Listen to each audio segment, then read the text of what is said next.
bom dia, meu amigo, minha amiga. Seja bem-vinda ao Agro Pantanal. Bom dia, Luciana. Bom dia, Nayara. Bom dia a você. Que bom que você está conosco, porque agora nós vamos chamar os principais destaques do programa de hoje.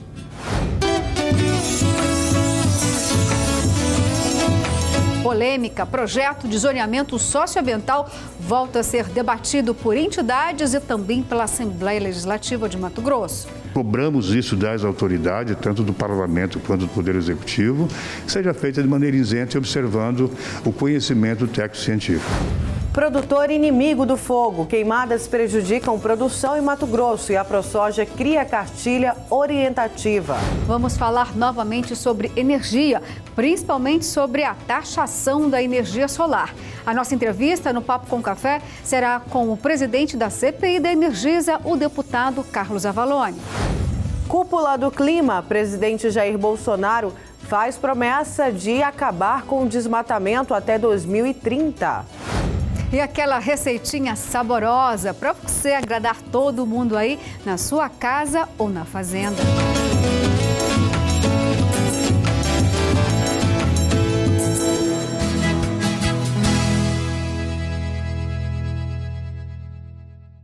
O Agro Pantanal começa a edição de hoje falando sobre um tema bastante polêmico. É que há mais de 20 anos tem um assunto para ser tratado no estado. É o zoneamento socioambiental ecológico. Ficou parado todos esses anos e agora, quando volta à discussão, as opiniões se dividem. O agronegócio, a agricultura familiar e as entidades que representam toda a cadeia produtiva têm inúmeras divergências. E a Assembleia Legislativa agora convoca inúmeras reuniões e também devolve a mensagem para o governo de Mato Grosso refazer todo um planejamento e estudo técnico para avaliar melhor esta situação. Há 27 anos existe o projeto de lei de zoneamento socioeconômico ecológico de Mato Grosso. Segundo o governo do estado, o projeto foi criado com o objetivo de organizar as decisões dos agentes públicos e privados quanto aos planos, programas e atividades de forma direta ou indireta que utilizem recursos naturais, assegurando a plena manutenção do capital e de serviços ambientais dos ecossistemas. O zoneamento socioeconômico ecológico ele é um instrumento de ordenamento territorial. Ele indica os melhores usos e ocupação para o espaço físico, através de uma análise das suas potencialidades e fragilidades.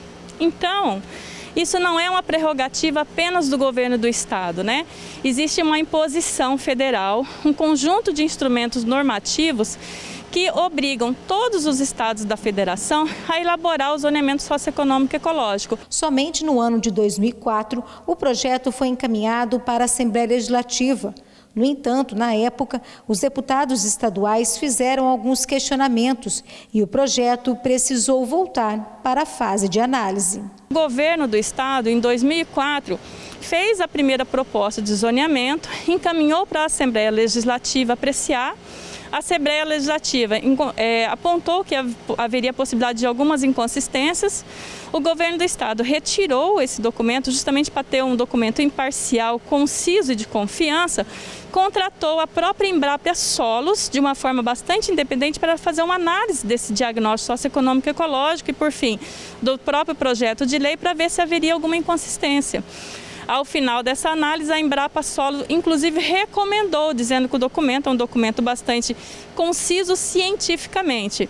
Então, o governo do estado volta de novo com esse documento em 2018 à Assembleia Legislativa, para que a Assembleia Legislativa, então, siga seu rito natural. Para entidades ligadas ao agronegócio, se houver a aprovação da proposta de zoneamento como está, o setor produtivo de Mato Grosso será afetado diretamente.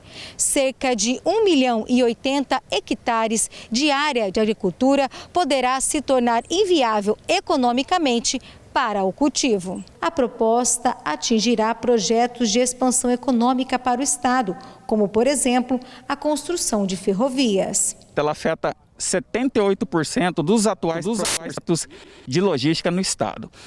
Obras estruturantes como a BR-242, a BR-080 e as ferrovias FICO, que liga ali o leste ao centro-norte do estado, e a Ferrogrãos, seriam diretamente, de certa forma, impactados por essa proposta, né? A preocupação também é com a região araguaia, que poderá deixar de produzir. Cocalinho hoje também, além de ser um município pobre, ele tem uma produção, de certa forma, expressiva de calcário e fornece ali para todos os outros municípios produtores de soja no entorno.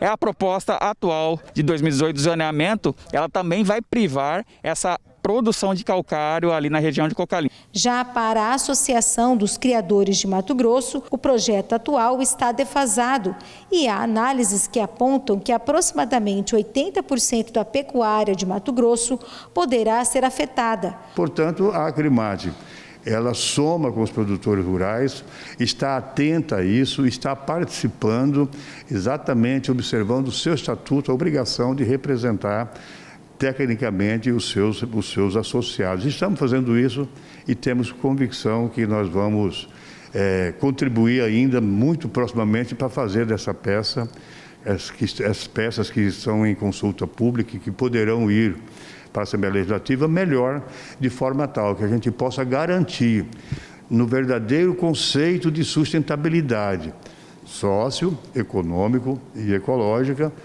um zoneamento que nós podemos conviver em paz, né, produzir em paz com a necessária segurança jurídica. Cobramos isso das autoridades, tanto do Parlamento quanto do Poder Executivo, que seja feita de maneira isenta e observando o conhecimento técnico-científico. A proposta ainda não está fechada e muitas contribuições poderão ser incluídas. Ainda haverão várias consultas públicas, justamente com a intenção de que, para que no final desse processo nós tenhamos um projeto conciso, que nós possamos exaurir essa discussão com toda a sociedade e que então esse documento tenha assim a vontade do produtor rural, a vontade do Poder Executivo, a vontade do Poder Legislativo manifestado nessa norma. E o Fórum Agro pediu à Assembleia Legislativa um novo zoneamento socioeconômico ambiental. Ficou decidido numa reunião nesta semana a criação de um grupo para poder fazer esse novo zoneamento e também debater as demarcações. Vamos acompanhar então o pedido do setor do agronegócio e também como que ficaram as deliberações com o presidente do Fórum Agro, o Itamar Canossa, e também representantes do setor. Confere. A entrega foi hoje na Assembleia Legislativa do Mato Grosso e ocorreu de uma forma tranquila e de uma forma onde já esperávamos essa receptividade, porque os deputados nos ajudaram a compor esse documento, junto com uma equipe de trabalho, onde conseguimos demonstrar as situações desse zoneamento, que é interessante, não da forma como foi proposto pela Secretaria do Estado, onde ele acaba prejudicando o desenvolvimento do Estado. O projeto posto pela CEPLAC é um projeto feito nos anos 80, um projeto defasado que traz sérios problemas socioeconômicos para o Estado do Mato Grosso. Ele cria unidades de conservação, onde passam estradas importantes, vai passar ferrovia, pontes em construção, ele traz problemas para a extração mineral, para a extração florestal. Portanto, é um projeto que não deveria nem estar sendo discutido. O que estamos propondo aqui é que se faça um novo estudo por uma entidade nacional que tenha credibilidade em fazer o trabalho de campo e mostrar os potenciais do Mato Grosso e como que esses potenciais possam ser explorados. Impacta diretamente nas áreas de manejo florestal, onde a produção sustentável, onde nós já temos 4 milhões de hectares de floresta manejada no estado, e com isso vai fazer uma trava em todas as regiões do estado do Mato Grosso com relação ao desenvolvimento do estado para o futuro. Como todos sabemos, nós somos um estado jovem, então a gente tem que desenvolver, e a forma como está apresentada não atende a nenhum dos segmentos da sociedade. Pois é, Luciano, olha só, interessante. O grupo que vai ser criado é um grupo para debater, né, justamente para se refazer o projeto. Por quê? Porque todas essas pessoas conhecem, sabem dos anseios, sabem das dificuldades, sabem de como seria o impacto dessa demarcação de terra para o produtor. E nada melhor que também as entidades participem, né, desses estudos e desse projeto do governo do estado. Precisa de muita discussão mesmo, e amadurecimento acredito que seja uma palavra importante, viu? A MM até começou a se posicionar a respeito, porque começou a ouvir também alguns prefeitos, principalmente das regiões mais vulneráveis de Mato Grosso. Vulneráveis, no que eu estou dizendo, no ponto de vista de produção mesmo, Nayara. Só a região ali do Araguaia, pelo menos 15 prefeitos já declararam, se houver de fato aprovação do zoneamento como está hoje, vai ter um aumento de desemprego e também queda da arrecadação. É muito simples a gente entender o zoneamento como está hoje. Vai reduzir ainda mais o percentual de produtividade das áreas. Nós temos hoje um Código Ambiental vigente que já traz toda uma regulação de proteção da terra. Aliás, tem propriedades que têm que destinar a maior parte, né, para a preservação do que para a produção. Então, ou seja, é um projeto, o zoneamento é muito sério, precisa sim de um estudo técnico e aprofundado, mas que elucida a atual realidade de Mato Grosso, porque o estudo que foi feito já tem mais de 20 anos, ou seja, tudo mudou nas propriedades, então não pode passar esse projeto que está aí. E claro que o Agro Pantanal vai acompanhar de novo, né? Tudo de pertinho, toda essa discussão do zoneamento e também agora as deliberações do grupo que foi criado. Bom, vamos falar de dinheiro agora, gente? Vamos falar de investimento, isso mesmo. A gente vai receber o nosso consultor do agro, Orleans Tikacheski, porque vamos falar de crédito para o produtor que precisa comprar equipamentos e maquinário. E aí, será que tem crédito bom na praça com juros lá embaixo? Bom dia, Orleans. Bom dia, Nayara. Bom dia, Luciana. Bom dia a você, nosso amigo produtor rural. E hoje vamos falar então aí do financiamento de máquinas e equipamentos, um mercado que está bem aquecido aí no Brasil, principalmente, né, com essa inovação tecnológica no campo, que cada vez tem chegado mais aí, principalmente aqui no estado do Mato Grosso. Bom, nós acreditamos muito que cada vez mais o governo deve investir em subsídio que vai permitir com que os produtores rurais façam a aquisição de máquinas e implementos agrícolas ali para melhorar cada vez mais a sua produção. E é importante falar hoje para o nosso produtor, nosso amigo que está em casa aí nos assistindo, que para a aquisição de máquinas e equipamentos já existem muitas linhas de crédito com juros baratos. Isso é um foco das grandes instituições financeiras, é um foco também do mercado financeiro em geral, financiar esse tipo de equipamento. E é importante você, produtor rural, buscar aí uma concessionária próximo de você, se você estiver precisando de alguma máquina, algum implemento agrícola, e começar a conversar e entender um pouquinho mais desse mercado. Não depende necessariamente de você procurar uma assistência técnica. Então é um mercado que roda de forma independente. Você pode ir até a concessionária, assim como se fosse comprar um veículo, um carro, né? Você vai na concessionária, verifica qual equipamento você precisa e começa a discutir taxas ali já na hora com o vendedor. Muitas dessas lojas, muitas marcas aí espalhadas aqui pelo estado de Mato Grosso e pelo Brasil afora, possui já mesa de negociação financeira na própria loja, né? E financia aí com subsídio, parcelas anuais, parcelas mensais, parcelas semestrais, de acordo com o tipo de equipamento que você vai comprar, com taxas que começam aí a partir de 4% ao ano. Então hoje já existe um mercado muito forte no financiamento de máquinas e equipamentos. O BNDES tem tirado um pouquinho o pé, que é a principal fonte aí, né, a principal fonte dos bancos aí em relação ao financiamento desse tipo de máquina.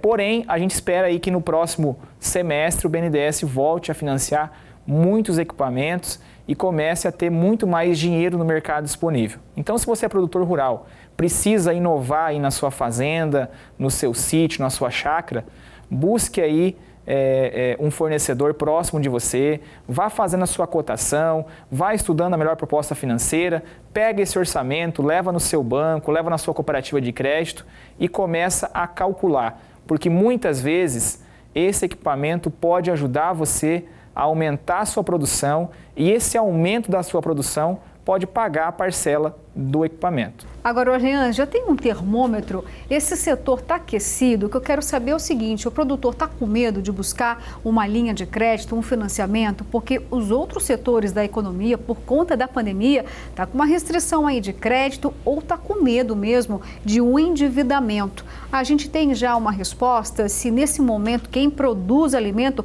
já tem um comportamento diferente, está indo em busca de crédito ou de financiamento, de leasing, por exemplo? Olha só, Luciana, a gente percebe que depende muito de produtor para produtor, principalmente no nível de conhecimento desse produtor, né? Mais uma vez, né, a gente tem uma diferença aqui entre os grandes, os pequenos, os médios, né? Normalmente o pequeno tem um pé atrás em relação à economia, tem um pé atrás, falta um pouquinho de conhecimento e é para você, pequeno produtor, que a gente quer mandar essa mensagem, tá? Hoje, olhando o segmento de pequenos produtores, ainda está fraco essa questão de busca de inovação tecnológica. Muitos produtores aprenderam lá, por exemplo, a tirar leite, né, na questão manual e levam isso até hoje ainda. Mas quando você olha que você pode comprar uma ordenhadeira, um resfriador de leite, melhorar a tecnologia da sua propriedade e melhorar a produtividade, e essa produtividade pode pagar a parcela do resfriador e da ordenhadeira, né? Isso dá um novo panorama para a sua propriedade rural. Mas muitas vezes o pequeno acaba, por falta de conhecer as linhas, por falta de conhecer o crédito, por falta de assessoria, ele acaba não tomando o crédito. Já o médio e o grande produtor, eles estão ligados no mercado financeiro, eles estão exportando muito mais, estão produzindo muito mais e estão sim, o termômetro, se for olhar o médio e o grande produtor, está muito aquecido. Inclusive faltando máquinas e equipamentos hoje nas concessionárias, né? Então assim, o médio e o grande não tem mais uma dificuldade de investimento nisso. É um mercado que com certeza vai continuar muito aquecido com essa questão de produção de alimentos. O mercado para o pequeno, a gente imagina que vai começar a crescer muito porque o governo deve investir principalmente em conhecimento, né, para essas famílias aí que precisam levar a inovação para a propriedade. E se você é pequeno, gente, busque conhecer um pouco mais disso que a gente está trazendo para vocês aqui. Inovar, melhorar a produção, muitas vezes, né, é possível de forma barata, de forma justa e sem onerar aí o orçamento da sua família. Então, busque conhecer um pouquinho mais, vai procurar uma revenda, um fornecedor, vai procurar um banco, uma cooperativa de crédito, leva o seu orçamento e faça as contas, né, porque muitas vezes você pode melhorar, sim, tanto a questão da produtividade da fazenda, do sítio, da chácara, quanto também aí a sua vida, né? Imagina só, produtor que tira leite hoje de manhã, que acorda às 3 da manhã, de repente com uma ordenhadeira e um resfriador, pode começar a acordar às 4, às 5, né? E fazer um trabalho mais rápido, normalmente em relação a isso. Obrigada, Orleans. Agora chegou a hora de saber como vai ficar o tempo para essa semana que está chegando aqui no estado de Mato Grosso. Confere aí no Aproclima da AproSoja. Bom dia! Olá, bom dia! Você que nos acompanha aqui no Agro Pantanal. Com as lavouras de Mato Grosso em pleno desenvolvimento do milho safrinha, vamos ver como fica a previsão para essa última semana do mês de abril? Olha só, a chuva deve atingir praticamente todas as regiões produtivas, com maior concentração no norte e noroeste e aqui em parte do nordeste. O volume de chuva não ultrapassa os 30 milímetros. Em relação à umidade no solo, a gente observa que as regiões mais críticas estão concentradas aqui nessa parte inferior do mapa, pegando as regiões centro-sul e sudeste, com o armazenamento abaixo de 20%. Outras informações climáticas do seu município, sua região ou de todo o estado, acesse o site da Proclima no endereço que aparece aí no seu vídeo. Até mais!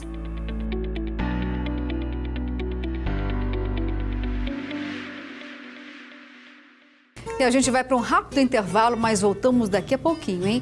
Vamos falar sobre desmatamento e também sobre preservação ambiental. Antônio Galvão tomou posse na AproSoja Brasil. A solenidade aconteceu aqui na AproSoja Mato Grosso, em Cuiabá, e também de forma virtual. Foi empossada também a diretoria do triênio 2021-2024. A gente vai dar essa dedicação da AproSoja Brasil a todos os estados, sem medir esforço nenhum, gente. Espero que nós iremos ainda contribuir muito para o bem dos produtores rurais brasileiros. Então, eu quero deixar aqui pedir a vocês uma salva de palmas aos líderes que aqui estão dessas AproSojas e diretores que fizeram a diferença. Queria que todos batessem uma palma para eles. O presidente Jair Bolsonaro participou da sessão da cúpula de líderes do clima. O evento foi organizado pelo presidente norte-americano Joe Biden. Na ocasião, Jair Bolsonaro reiterou o compromisso de colocar fim ao desmatamento no Brasil até o ano de 2030. Destaco aqui o compromisso de eliminar o desmatamento ilegal até 2030, com a plena e pronta aplicação do nosso Código Florestal. Com isso, reduziremos em quase 50% nossas emissões até essa data. Há que se reconhecer que será uma tarefa complexa. Medidas de comando e controle são parte da resposta. Apesar das limitações orçamentárias do governo, determinei o fortalecimento dos órgãos ambientais, duplicando os recursos destinados às ações de fiscalização. Mas é preciso fazer mais. Devemos enfrentar o desafio de melhorar a vida dos mais de 23 milhões de brasileiros que vivem na Amazônia, região mais rica do país em recursos naturais, mas que apresenta os piores índices de desenvolvimento urbano. A solução desse paradoxo amazônico é condição essencial para o desenvolvimento sustentável da região.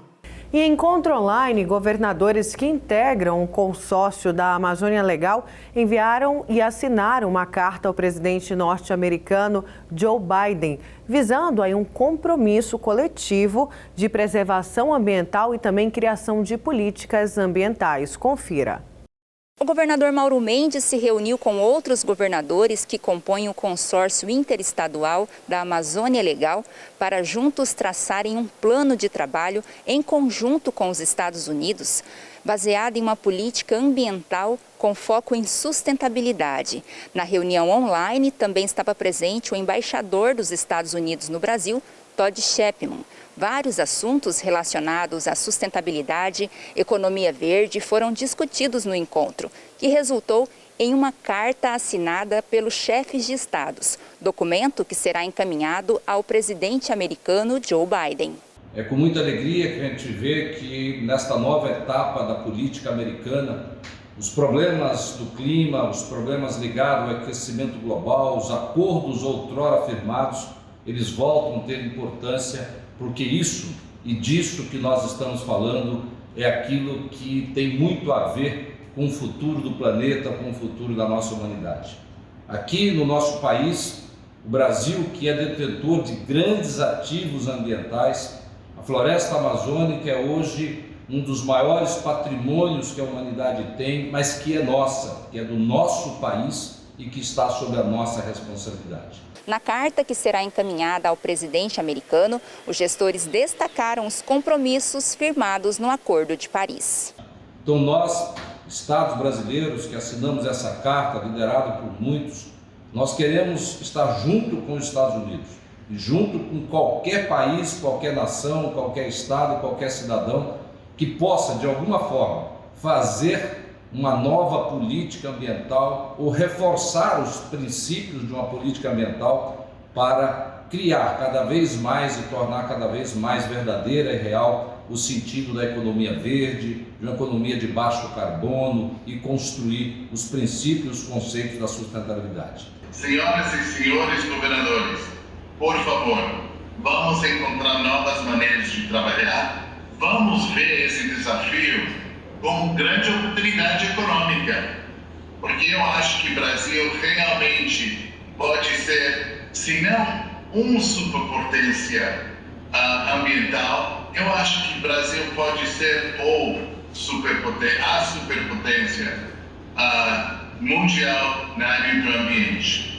Bom, a gente continua ainda falando sobre desmatamento e também sobre preservação ambiental. E tem ainda assunto importante sobre incêndios, é isso, florestais? É isso, né, Luciana? Porque a gente viu o compromisso do presidente Jair Bolsonaro, vimos o compromisso dos governadores, incluindo o governador Mauro Mendes, em criar políticas públicas ambientais, preservação, sustentabilidade. Mas não é só eles não, viu? Os produtores também querem fazer esse compromisso, também estão dispostos a fazer esse compromisso junto com as entidades. A ProSoja, por exemplo, criou uma cartilha orientativa sobre queimadas para os produtores que vai ser lançada agora. E a gente conversa via internet com o vice-presidente da ProSoja Mato Grosso, o Lucas Costa. Vamos falar com ele então. Bom dia, vice-presidente. Bom dia a todos. Obrigado aí pela oportunidade de poder falar com vocês. E a ProSoja tem lançado aí a cartilha de orientação sobre queimadas para os produtores. Essas queimadas que, afetaram tanto o nosso estado de Mato Grosso no ano passado, né, vice-presidente? Correto. A maioria das queimadas ocorrem muitas vezes em beira de rodovias, né? Então a gente muitas vezes acaba sendo culpado, mas na verdade a queimada ela traz prejuízos para o produtor, tanto podendo queimar a sua colheita, como também os prejuízos para o solo, porque ela destrói a matéria orgânica e também, consecutivamente, aquela flora, aquela biologia que tem no solo, que ajuda as plantas a terem um melhor desenvolvimento e uma melhor produtividade. Quais são as principais demandas, né, que contém essa cartilha justamente para que os produtores possam fazer sua lição de casa, preservar o meio ambiente, evitando assim o desmatamento, os incêndios? A gente lembra que no ano passado foi um verdadeiro desastre ambiental. O que pode ser diferente desta vez, já que a gente sabe, vai entrar aí um longo período de estiagem? Então essa cartilha visa orientar e o produtor, com certeza, ele sabe que o fogo traz prejuízos. Estudos do ano passado do IMEA mesmo mostram que o prejuízo pode variar de R$ 2.500 até R$ 12.000. Eu ainda arrisco falar que são maiores ainda, devido aos anos aí que você demora para recuperar aquele solo, produzir novamente. E muitos produtores também têm várias culturas, como a própria plantação de eucalipto, às vezes por seu armazém, ou para vender a madeira, aonde extrapola ainda muito mais esses custos aí, esses prejuízos por hectare. Agora, vice-presidente, não é só cartilha, né? Tem vídeos, tem cursos, tem capacitação. Correto. É um arsenal, um material enorme aí, realmente. E parece que vocês dividem isso em antes, durante e depois da produção, da colheita, né, da venda, é tudo muito bem organizado. Explica mais para a gente, inclusive, como o produtor pode ter acesso. Então, quando a gente fala em antes, durante e depois, o antes seria justamente o produtor estar com o seu maquinário, que hoje, principalmente, são as grades, os tanques d'água, estarem com eles revisados, estarem preparados aí, para quando chegar esse período, eles não terem uma surpresa aí de precisar usar aquela máquina na hora e combater. Durante também a gente recomenda, além de ter essas precauções, então justamente conforme vai colhendo os milhos, fazer os aceiros na beira das lavouras para que esse fogo não invada a sua lavoura e possa causar esses prejuízos aí para os produtores. E são outras coisas pequenas, aí, pequenos detalhes que fazem grandes diferenças, como a criação de grupos de WhatsApp, de alertas regionais aí, com as vizinhanças, porque muitas vezes a propagação do fogo, devido a esse período ser seco e ventar bastante, é muito rápida. Então o produtor, com a sua estrutura só, ele não consegue combater. Aí vem justamente a união, ter uma maneira de chamar rápido toda a vizinhança para ajudar a combater esse fogo também. E depois estar atento ainda, porque infelizmente muitas vezes ocorrem fogos criminosos de pessoas inconsequentes, ou seja, causada por uma bituca de cigarro. Então as lavouras devem ser vigiadas, digamos assim, estar com os aceiros até o momento em que começa novamente o período chuvoso, onde esse risco cai bastante aí, o produtor pode ficar mais tranquilo. Essa união que o senhor está dizendo aí é muito importante mesmo. Mas tem um fato que a gente precisa entender. Por exemplo, as leis ambientais vigentes hoje em Mato Grosso, elas estão a favor de combater os incêndios? Nós, durante os últimos anos, houve uma grande cobrança junto à Secretaria de Meio Ambiente para que pudesse trazer uma nova legislação, mais ações justamente para esse período de estiagem, para que as ações dos produtores, de fato, pudessem ter resultado, para que fossem mais efetivas. Ou a ProSoja, nesse momento, ainda cobra modificações, maior flexibilização na legislação para impedir os incêndios? Na verdade, a gente cobra que seja penalizado justamente aquilo que é criminoso, né?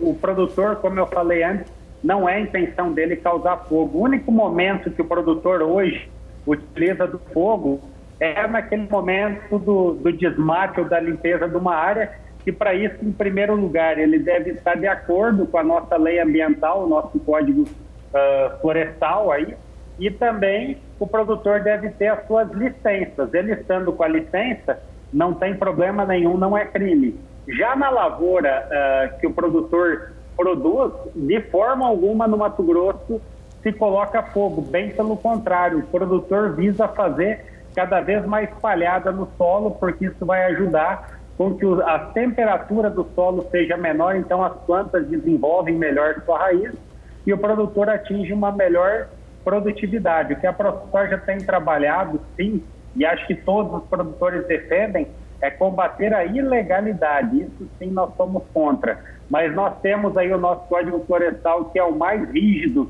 e mais moderno do mundo, e a gente prega que sim, ele deva ser respeitado. E que também se entenda que, infelizmente, às vezes as pessoas, por falta de conhecimento, eu não falo nem por maldade, acabam propagando que essas queimadas são causadas por produtores, o que, na verdade, em 99% dos casos não ocorre.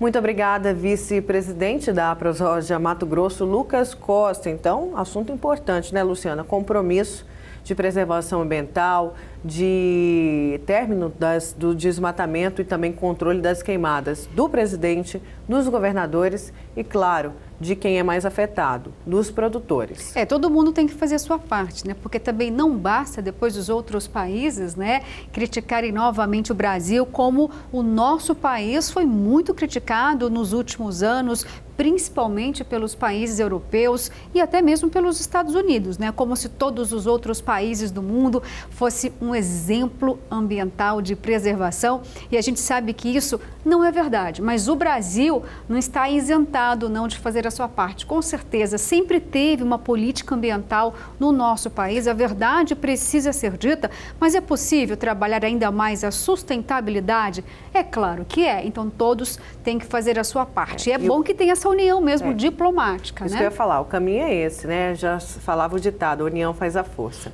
Bom, vamos agora ao nosso mito ou verdade? Vamos lá, momento que eu adoro aqui do programa, que eu fico sabendo um pouquinho mais sobre variedades. Vamos saber qual que é a dúvida de hoje, então, do quadro Mito ou Verdade. Vamos aqui ao telão. Mito ou verdade? A carambola pode ser prejudicial à saúde? Será, gente? Olha, já me falaram que essa fruta nem passarinho come, mas eu como e já vi muito adulto comer, viu? Vamos saber disso daqui a pouco. Olha, eu comi muito quando em sítio, viu? Acho que faz tempo que eu não estou indo em sítio. Eu adoro uma carambola, viu? Mas vamos saber se é verdade ou não, porque desde que eu sou criança, pequena não, né? Desde que eu ouço falar, não come muito carambola, menina, porque faz mal, né? Vamos descobrir então daqui a pouquinho. E depois do comercial, a gente tem um assunto aqui muito interessante que você tá de olho, hein? Vamos falar novamente sobre energia, principalmente sobre a taxação da energia solar. A nossa entrevista no Papo com Café será com o presidente da CPI da Energisa, o deputado Carlos Avalone. Bom, tenho certeza que você na sua casa não está nem um pouquinho feliz quando chega a conta de energia elétrica, né? E também tem agora uma novidade que pegou muita gente de surpresa e também não trouxe felicidade não, viu? Foi a taxação da energia solar. Pois é, já estão taxando até mesmo o sol. E é sobre este assunto que a gente vai conversar no nosso quadro Papo com Café.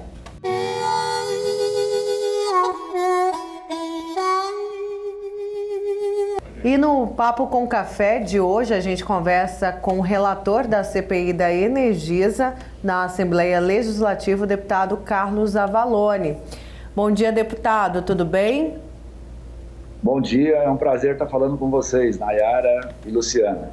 Prazer é nosso, deputado. E primeiro quero começar com o reajuste já aprovado pela ANEEL aqui em Mato Grosso, né, de 7,29%. Como que vai ficar? Esse reajuste serve tanto para a zona urbana quanto para a zona rural, deputado? É para todo mundo? Não, o reajuste ele é diferenciado, esse de 7,25%, ele é justamente para a parte residencial.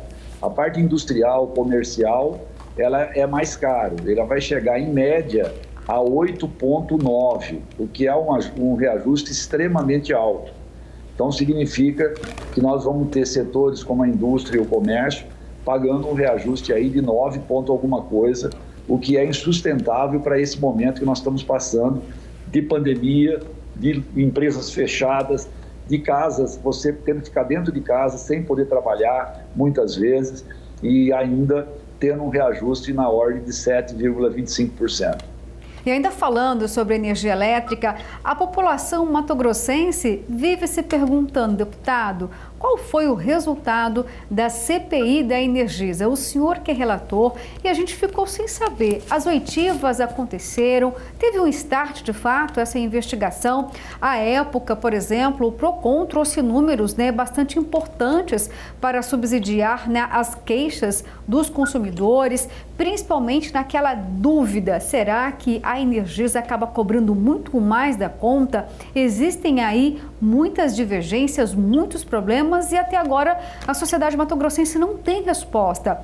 De que forma ainda a gente pode esperar algum avanço dos trabalhos, deputado? Bom, só para fazer um histórico da CPI, ela teve início em final de outubro de 2019. E logo no comecinho de 2020, infelizmente, o Brasil e o mundo começou a vivenciar a pandemia. E, logicamente, que a pandemia acabou atrapalhando os trabalhos da CPI. Antes da pandemia, nesses 4 meses que nós funcionamos, nós fizemos 4 oitivas. Chamamos aí a AGER, o Sindicato dos Trabalhadores do Setor Elétrico, com muitas denúncias. Chamamos também o Inmetro, o IPEM, e fizemos uma visita lá para ver como que era feita essa conferência dos medidores, que nós tínhamos denúncias em Rondônia de que havia um conluio com a concessionária no caso de Rondônia, e nós queríamos saber se isso era possível acontecer aqui também. E a CPI estava caminhando muito bem. Quando aconteceu a pandemia, foi necessário, logicamente, que houvesse a suspensão dessas oitivas presenciais. E aí nós começamos a fazer um trabalho só interno, só com os técnicos, produzindo relatórios técnicos, estudando a concessão, estudando o atendimento, a forma como era feito o atendimento, e produzimos diversos relatórios técnicos feitos por essa equipe e que hoje está subsidiando esse trabalho nosso com a ANEEL para evitar um aumento maior. O aumento que foi dado, esse 7,25% para os residenciais, estava previsto pelos cálculos da ANEEL um reajuste da ordem de 23%. Um absurdo ainda maior, insustentável, insuportável. Não teria condições disso ocorrer. E nós começamos a trabalhar, fizemos uma carta dos 24 deputados, pedindo para que não houvesse o reajuste. Fizemos um trabalho técnico, mandamos para a ANEEL, pedindo para que eles avaliassem a possibilidade do reajuste ser zero, e eles responderam, eles conseguiram diminuir para 7,25%, mas mesmo assim não atendeu às expectativas nossas. Nós vamos continuar trabalhando, tanto na questão do estudo da concessão, que é um contrato extremamente complexo, que existe desde a época da privatização e que vai vencer agora em 2027, e que nós precisamos entendê-lo, mudar o reajuste dele, porque hoje o reajuste dele é pelo IGPM. Para vocês terem uma ideia, o IGPM aumentou em abril 31%, porque ele é atrelado ao dólar, é um absurdo. Então nós precisamos mudar esse IGPM para INPC, nós precisamos para isso fazer um aditivo ao contrato, ou nós precisamos, na época da mudança da concessão, que vai haver um debate público, vai haver concorrência, nós temos que mudar o contrato, e para mudar o contrato nós temos que entender. E, deputado, agora falando sobre como que vai ficar a questão do corte, a Assembleia derrubou o veto, derrubou o veto, né, do governador Mauro Mendes, aí me chegou até essa pergunta hoje. Pode cortar a energia de todo mundo, só quem tem baixa renda ou não? Não pode cortar a energia durante 90 dias? Não pode cortar durante os 90 dias. Isso é importante explicar, porque na realidade ficou uma coisa muito mal colocada. Entre elas, a seguinte: quando começou a pandemia, a Assembleia aprovou esta mesma lei por 90 dias. E naquele momento, o governador sancionou a lei e não foi permitido o corte por 90 dias. Agora, nós novamente, nessa segunda onda, nós reeditamos a mesma lei e falamos que não podia ser cortada a luz, porque as pessoas têm que ficar em casa, na maioria das vezes, não pode ter a luz cortada, que vai ser insuportável morar sem luz, sem energia. E o governador vetou. Então, esse veto do governador causou estranheza à CPI e aos deputados. E a comissão parlamentar indicou a mesa diretora para que nós derrubássemos o veto. E, unanimemente, nós derrubamos o veto do governador. Portanto, por 90 dias não pode haver o corte de energia. Além disso, nós estamos entrando na quarta-feira, também com apoio da Comissão Parlamentar de Inquérito, com o pedido do parcelamento após os 90 dias. Porque daqui a 90 dias nós não estamos dando isenção, as pessoas vão ficar devendo a luz que vão usar nesse período. Então vai ter uma conta acumulada, 3 contas mais a do quarto mês. Como que alguém que às vezes sem emprego, sem nada, vai conseguir pagar isso? Então nós vamos aprovar uma lei tratando do parcelamento sem juros e sem correção monetária. O que melhorou em relação a um ano atrás? O que melhorou em relação a um ano atrás é que naquela época não havia nenhuma decisão ainda do Supremo Tribunal Federal, do STF. E agora já existe, porque Rondônia e Paraná entraram na justiça, as companhias de lá, e perderam. Então, portanto, o Supremo, o STF, já decidiu que os estados, as assembleias legislativas, podem legislar sobre este assunto. Então, portanto, agora já é uma realidade inclusive com decisão do STF. E a questão do parcelamento vai ser aprovado? Porque assim, não pode cortar, mas a conta continua chegando, ou seja, aquela pessoa vai ter o acumulado de 3 meses. Vocês vão discutir isso próxima semana? Tem tudo para ser aprovado? Eu acredito que na quarta-feira nós consigamos aprovar isso, embora a gente tenha um prazo mais longo, porque o parcelamento só vai ocorrer daqui a 90 dias. Mas nós já queremos deixar isso aprovado o mais rápido possível. Então, nós vamos discutir para ver quantas parcelas isso seria suportável aos consumidores. Deputado, ainda bem, né, que derrubar o veto do governador foi um grande alívio aí para a sociedade mato-grossense, que justamente queria ter esse prazo maior, né, sem ter, né, o corte de energia elétrica quando não conseguir fazer o pagamento. Agora, falando ainda da CPI, falando da pandemia, tem uma outra notícia que assustou todo mundo, é o fato da taxação da energia solar. A gente sabe, né, que a maioria das pessoas que buscam essa alternativa é justamente para se livrar de uma conta de energia que muitas vezes a sociedade entende como sendo abusiva. Tanto que quando a energia solar se instalou aqui em Mato Grosso, houve um aumento aí de 200% na procura, nas ligações da energia solar, porque existe ainda uma taxa que a Energisa cobra. E agora, deputado, essa taxação, melhor dizendo, da energia solar, tem como reverter isso? Já é uma decisão também dos 24 deputados, com todos que nós conversamos. Nós não aceitamos esta taxação. A culpa não é da Energisa, porque é ICMS. Então, a Energisa não tem nada a ver com o ICMS. Ela é apenas a cobradora. Ela recebe e repassa. O que houve foi um entendimento de tributaristas de que existe um convênio 16 no CONFAZ, que é a Conferência dos Secretários de Fazenda do país, de que a transmissão da energia, daquele excesso de energia que é produzido nas casas, porque como não existe bateria, Então, você produz a energia durante o dia, consome uma parte você joga na rede. E aí, depois, você, à noite, que não produz energia porque não tem sol, você recebe ela de volta. Então, esse ir e voltar da energia, eles entenderam que havia necessidade de se cobrar um ICMS. E agora estão ameaçando, inclusive, cobrar o passado, desde julho de 2019. Então, imagina só o tamanho do problema. Nós não concordamos com isso. A Assembleia tomou essa decisão lá em agosto de 2019. Cuiabá, Mato Grosso, foi um dos primeiros estados que não aceitou taxar o sol. E por isso, hoje, Cuiabá é a segunda capital do país que mais tem ligações de energia solar. E Mato Grosso é o 4º estado do país. Então, assim, nós estamos na vanguarda da energia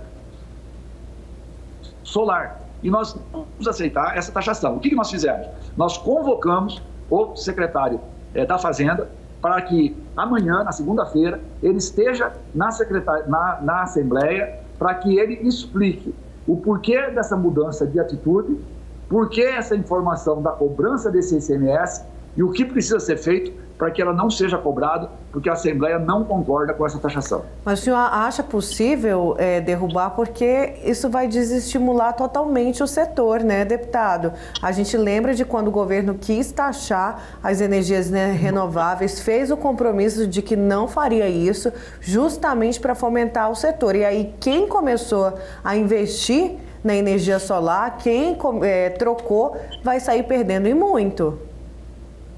Eu concordo, e a Assembleia não aceita isso, é uma unanimidade lá, e nós com certeza vamos pressionar muito o governo, através da Cefaz, para que ele se posicione, se precisar ir no CONFAS, que ele vá no CONFAS, porque nós não aceitamos essa taxação e achamos o seguinte: mesmo com as dificuldades que estamos tendo todo mundo hoje, principalmente as pessoas físicas, aqueles que tiverem condições de colocar energia solar em suas casas e nas suas empresas, devem fazê-lo rapidamente. Por quê? Primeiro, as placas solares têm uma duração de 25 anos. Qualquer financiamento que você faça para colocar placas solares, para não pagar esta energia, você vai conseguir financiamentos que vão se pagar no máximo em 4 anos, e nesse período você ainda vai pagar um valor da prestação inferior ao que você pagava quando consumia energia da Energisa. Então, todos devem procurar as empresas que estão fazendo essa energia solar, estão colocando essa energia solar, e ir atrás disso, porque é um ganho muito, muito grande, muito expressivo, e a gente sabe que a energia, ela é o maior insumo que tem na indústria, um dos grandes insumos que hoje tem na agricultura, porque a nossa agricultura está tecnificada. Quer dizer, muitas propriedades rurais estão colocando energia solar e tem área à vontade, tem espaço à vontade para fazer isso, pode fazer até volumes maiores. Então, assim, este é um assunto que tem que estar na pauta empresarial e pessoal de todos aqueles que estiverem interessados a diminuir o seu gasto com energia. Certo, deputado. Obrigada, por ter participado do Agro Pantanal nesta manhã de domingo. Uma ótima semana para você.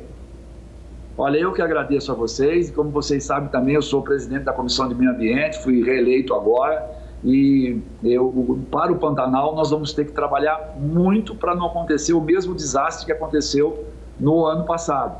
Então nós estamos preparando muitas coisas, já fizemos várias lives, já conversamos com todos os entes que têm que atuar nesse assunto, e eu estou à disposição de vocês para passar todas essas informações. Ótimo, então vamos conversar muito ainda.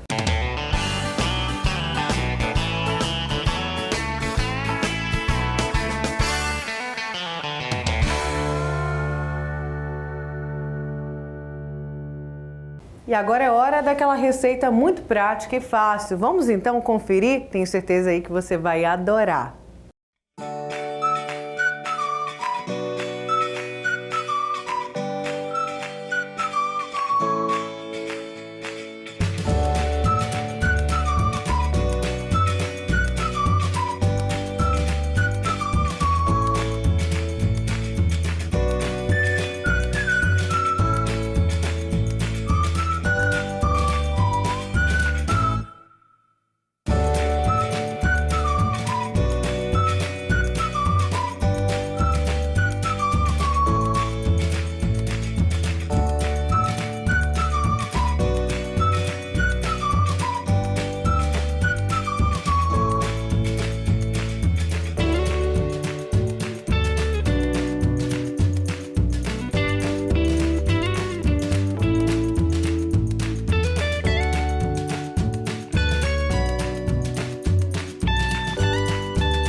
Olha, confesso que eu não consigo enjoar desses pratos de suínos, não. Gente, cada receita mais maravilhosa do que a outra, né? Isso mesmo, Lu. Essa eu já anotei e vou fazer. E ainda continua baratinha a carne?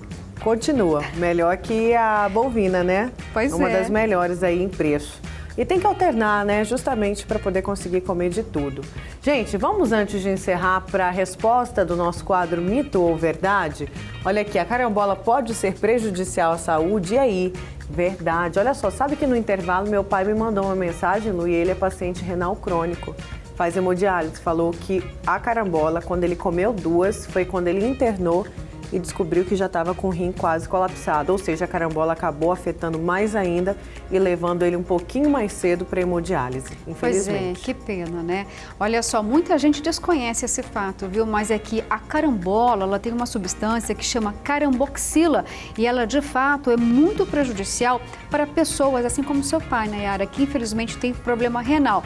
Só que não é restrita apenas, não, para quem já tem esse tipo de comorbidade. A carambola, se for consumida em excesso por qualquer pessoa, tá, que esteja gozando aí de plena saúde, pode ser prejudicial. Ou seja, ela ataca mais os rins, mas tem gente que chega até mesmo a desmaiar porque consumiu carambola. Olha, a gente aqui não quer falar mal da fruta, não, ela pode ser consumida assim, mas tem que ter uma margem aí segura, tá? No mínimo, aí no máximo, quer dizer, né, uma fruta só, porque ela é saborosa. É o que você falou, o rim não consegue filtrar direito essa toxina. E o rim doente, como foi o caso do meu pai, entra em colapso. De pessoas saudáveis, não, mas não pode abusar, né? Tudo com moderação, por isso que eu falei, nem passarinho come. Exatamente, passarinho é esperto, viu? Passa longe da carambola. Pode mas perceber que não tem carambola bicada, né? É uma delícia, passarinho, gente. Diferente da goiaba, por exemplo. Isso mesmo. Gente, infelizmente o Agro Pantanal de hoje fica por aqui. Foi maravilhoso ter a sua companhia. Obrigada, viu? E até o próximo domingo. É isso aí, a gente adora que você fique aí ligadinho no Agro Pantanal. E domingo que vem, se Deus quiser, estaremos aqui novamente trazendo as melhores informações do agronegócio e da agricultura familiar para você. Boa semana e fique com Deus.